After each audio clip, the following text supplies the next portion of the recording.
بسم اللہ الرحمن الرحیم۔ رسول اللہ صلی اللہ علیہ وآلہ وسلم نے فرمایا، تم سچ بولنے کے پابند رہو، کیونکہ سچ بولنا نیکی کی راہ دکھلاتا ہے، اور سچ اور نیکی دونوں جنت میں لے جاتے ہیں۔ اور جھوٹ بولنے سے بچا کرو، کیونکہ جھوٹ بولنا بدی کی راہ دکھاتا ہے، اور جھوٹ اور بدی دونوں دوزخ میں لے جاتے ہیں۔ لیکن اس کے باوجود 3 جگہیں ایسی ہیں جہاں پر جھوٹ بولنا جائز ہے۔ نمبر 1، آدمی اپنی بیوی سے بات کرے تاکہ اس کو راضی کر لے اور اپنی بیوی کو خوش کر سکے۔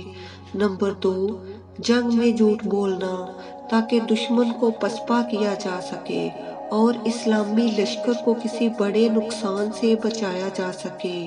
نمبر 3، لوگوں کے درمیان صلح کرانے کے لیے جھوٹ بولنا جائز ہی نہیں بلکہ ضروری ہے، تاکہ 2 مسلمان بھائیوں کے دل سے نفرت کو دور کیا جا سکے۔